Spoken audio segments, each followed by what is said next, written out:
अक्टूबर, नवंबर, दिसंबर कर्क राशि के जातकों के लिए ये 3 माह कैसे होने वाले हैं, विस्तार पूर्वक अच्छी तरीके से हम बताएं, क्योंकि हम काफी पेस्ट वाला काम नहीं करते कि किसी का देखो वैसा बताओ, जो एक्चुअल में है और जो सत्यता है वही बतानी चाहिए।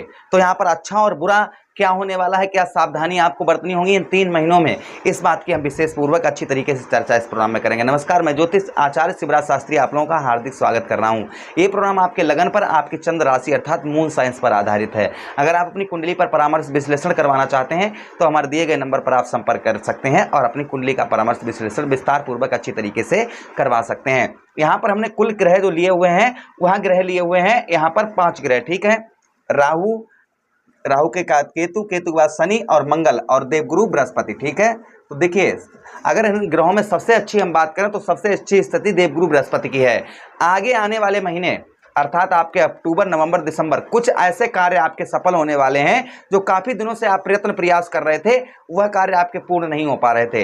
कुछ ऐसे कार्य यहाँ पर इस 3 महीनों में आपके सफल होते हुए नजर आएंगे, यानी कुछ सफलता आपको जीवन में मिलती हुई नजर आएगी, किंतु थोड़ा सा स्ट्रगल और मेहनत रहेगी, थोड़ी सी भाग दौड़ रहेगी, तभी आपको सफलता यहाँ पर, क्योंकि देवगुरु बृहस्पति आपके लगन ठीक आपके 11th हाउस पर लाभ स्थान पर बैठे हुए हैं और लाभ स्थान पर इनका प्रभाव कहीं ना कहीं उत्तम अच्छा ही कर्क राशि के जातकों को देखा जाएगा।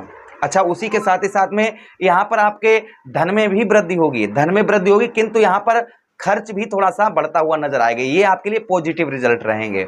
अच्छा, आपको देवगुरु बृहस्पति का प्रभाव कहीं ना कहीं आपके देवगुरु बृहस्पति की दृष्टि आपके तृतीय भाव पर पड़ रही है, केतु के घर में पड़ रही है, तो इसलिए अपनी वाणी पर आपको नियंत्रण रखना होगा। अपनी वाणी पर थोड़ा सा नियंत्रण रखें, इस चीज का ध्यान रखें आप, ठीक है। अच्छा, ये तो देवगुरु बृहस्पति का हमने प्रभाव बताया। अब हम देखिए सब कुंडली में स्थिति किसकी ग्रह की ठीक नहीं रहेगी, मंगल की स्थिति आपकी कुंडली में ठीक नहीं रहेगी। मंगल का प्रभाव थोड़ा सा अशुभ देखने को मिलेगा, क्योंकि मंगल 19 अक्टूबर के बाद में मंगल नीच के हो जाएंगे आपके, ठीक है, और फिर अक्टूबर नवंबर तक आपके नीच के ही आपके लगन भाव पर रहेंगे। तो इन आगे वाले अक्टूबर, नवंबर, दिसंबर ये महीनों में आपको अपने खान पान पर ध्यान रखना चाहिए। व्यर्थ की चीजें, व्यर्थ का बाहर का खाना पीना, इन चीजों पर थोड़ा सावधान रहना चाहिए और थोड़ी सी जल्दबाजी या लालचपन आपको नहीं करना है। जल्दबाजी किसी भी प्रकार की नहीं करनी है और किसी भी प्रकार का लालच नहीं करना है। इस बीच में आपको दांत संबंधी और पेट संबंधी या फीवर ये थोड़ा बहुत परेशान कर सकता है। 19 अक्टूबर से लेकर और नवंबर पूरा जाएगा, ठीक है। इन चीजों का आपको ध्यान रखना होगा, ठीक है। उसी के साथ ही साथ व्यवसाय से रिलेटेड आपको कोई भी डिसीजन आप लें तो बड़ा सोच समझ कर लें। व्यवसाय के डिसीजन जो है 19 अक्टूबर के बाद में थोड़ा सा सोच समझ कर आपको लेने होंगे, क्योंकि मंगल आपके दशमेश बनते हैं, दसम भाव के स्वामी मंगल बनते हैं और यही मंगल आपके पंचम भाव के स्वामी, बुद्धि के स्वामी बनते हैं। तो कोई भी अगर कार्य की आप इस बीच में शुरुआत कर रहे हैं, कुछ भी कर रहे हैं, तो बुजुर्गों की बुद्धि लेकर या आपके हितैषी कोई भी है, अपने हितैषियों की बुद्धि लेकर ही कोई कार्य की आप शुरुआत करें, इस चीज का ध्यान रखें। जल्दबाजी आपको किसी भी प्रकार की कैसी भी व्यवसाय से रिलेटेड नहीं लेनी है। प्रेम संबंध कहीं ना कहीं आपके मधुर नहीं देखे जाएंगे। थोड़ा फाइट आपकी होती हुई अक्टूबर, नवंबर, दिसंबर में नवंबर तक आपको देखने को मिलेगी। नवंबर के बाद फिर ठीक है, नवंबर के बाद कोई प्रॉब्लम समस्या नहीं, कोई मंगल आपके धन भाव पर आ जाएंगे। और जब दिसंबर का महीना होगा तो दिसंबर का आपके लिए बड़ा ही उत्तम और अच्छा महीना होगा। दिसंबर के महीने में आपके व्यवसाय में ग्रोथ आएगा, धन से रिलेटेड कष्ट परेशानी जो थी वह आपकी दूर होंगी और उसी के साथ बुद्धि आपकी बहुत अच्छी काम करेगी और क्रोध, गुस्सा आपको थोड़ा सा कम सताएगा, यानी कि चिड़चिड़ापन, बौखलाहटपन ये आपका दूर देखा जाएगा। धन से रिलेटेड बहुत अच्छा आपके लिए रहेगा दिसंबर का महीना। दिसंबर के बाद फिर आपके अच्छा है अक्टूबर, नवंबर थोड़ा सा खान पान आपको ध्यान रखना होगा, व्यवसाय का थोड़ा सा ध्यान रखना होगा। अपने कार्य को इग्नोर नहीं करना है। आप जो भी कार्य करते हैं, कुछ भी करते हैं, उसमें आलसपन और इग्नोर इन महीनों में बिल्कुल ना करें, इस चीज का ध्यान रखें। अच्छा, अब हम बात करेंगे हम आगे केतु महाराज की। केतु महाराज आपके तृतीय भाव पर बैठे हैं, तो केतु महाराज का जो आगे आने वाले महीनों में जो प्रभाव होगा वह क्या होगा, वो ध्यान से सुनिएगा, क्योंकि केतु के पास बुद्धि नहीं है, दिमाग नहीं है, तो इसलिए आपको कोई भी फैसला है, कुछ भी लेना है, वो आपको सोच समझ कर लेना है। तीसरे भाव पर यहाँ पर आपके केतु क्या करेंगे, आपकी बुद्धि में आपकी बुद्धि को बढ़ाएंगे। बुद्धि के साथ ही साथ में यात्राएं, थोड़ी बहुत आपकी ट्रेवलिंग यात्राएं आपकी देखी जाएंगी, तो हो सके तो आप यात्राएं थोड़ा सा कम करें, यानी कि ट्रेवलिंग यात्रा थोड़ी सी आप जो है कम करें आगे आने वाले समय में, इस चीज का ध्यान रखें। अच्छा, उसी के साथ ही साथ में आगे हम बात करते हैं अपनी कंठ स्वर वाणी, अपनी वाणी पर थोड़ा सा नियंत्रण बनाकर रखें। जल्दबाजी में ज्यादा एक्साइटमेंट होकर कोई भी कार्य ना करें। केतु आपके तीसरे भाव पर बैठे, बुद्धि आपकी सही करेंगे। बुद्धि के साथ ही साथ आपके यहाँ पर वस्त्रों का, कपड़ों का व्यवसाय है तो आपका उत्तम अच्छा चलता हुआ आपको इन महीनों में नजर आएगा। अच्छा, उसी के साथ ही साथ आगे हम बात करते हैं शनिदेव महाराज की। आपके अष्टम भाव पर शनिदेव महाराज बैठे हैं जो आपको और आपके सप्तम भाव का फल दे रहे हैं।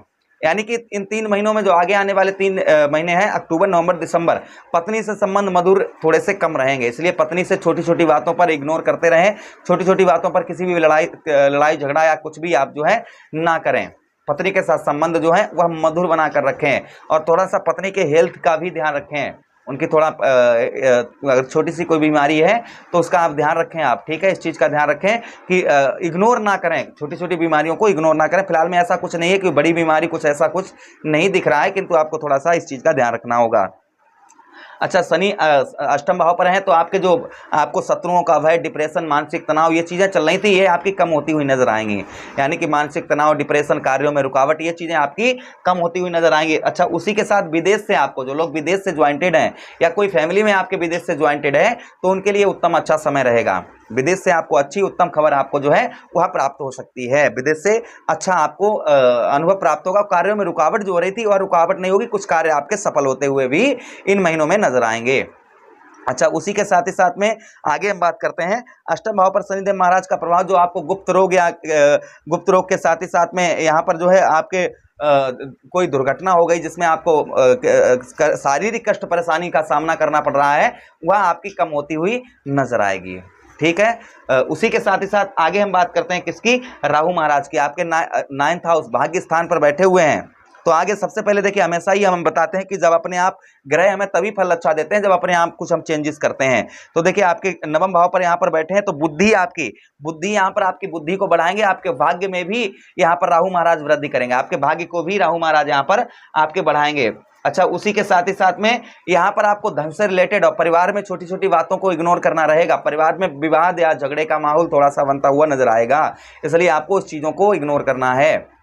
लड़ाई झगड़ा या किसी प्रकार का कैसा कुछ भी नहीं करना। फिलहाल में ये हमने आपको छोटा सा बता दिया है, बाकी हर महीने का हम प्रोडक्शन हर महीने का आपको बताते रहते हैं। फिलहाल में ठीक है, कुछ कार्यों का आप सावधानी, थोड़ा सा पूजा पाठ की ओर अपना ध्यान लेकर जाएं। धर्म कर्म और दान पुण्य के कार्यों में थोड़ा सा सम्मिलित हों, जिससे आपको भाग्य का साथ उत्तम अच्छा मिलता हुआ नजर आएगा। अच्छा, हम उपाय की करें बात, तो इन ग्रहों की, तो मंगल का उपाय आपको नहीं करना है। 19 अभी करना है, लेकिन 19 अक्टूबर के बाद नहीं। मंगल का आपको क्या करना है, मीठा भोजन जानवरों को, गौ मैया को आप जो है रोटी पर बतासा रखकर गाय को खिलाएं। उसी के साथ ही साथ बजरंग बली को आप जो है सर से लेकर पैर से लेकर सर तक आप जो है सिंदूर लगाएं। इससे मंगल का प्रभाव उत्तम रहेगा। केतु के लिए आप केतु दशांश नाम का पाठ करें। काले सफेद तिल दूध में मिलाकर बुधवार के दिन शिवलिंग पर चढ़ाएं, ठीक है। राहु के लिए कच्चा कोयला आप जो है ऊनी कपड़े में, कपड़ा नीला हो काला, उसमें रखकर आप सर से 7 बार घुमाकर जल में प्रभावित करें। शनिदेव महाराज के लिए ओम प्राम प्रेम सा शनिश्चराय नमः, ओम सम शनिश्चराय नमः, और उड़द की दाल अपने सर से 7 बार घुमाकर सीधा और उसे दान कर दें, ठीक है। या फिर पर्स, जूता, बेल्ट, ये चमड़े का दान करें, जिससे शनिदेव महाराज का प्रभाव, वृद्ध व्यक्तियों, बूढ़े बाड़े व्यक्तियों की सेवा करें। ऐसा करने से शनिदेव महाराज का उत्तम अच्छा फल आपको मिलेगा। आशा करते हैं प्रोग्राम बहुत अच्छा लगा होगा। मिलते हैं किसी अन्य प्रोग्राम में, तब तक आप लोग अपना ख्याल रखिएगा। हरे कृष्ण, राधे कृष्णा।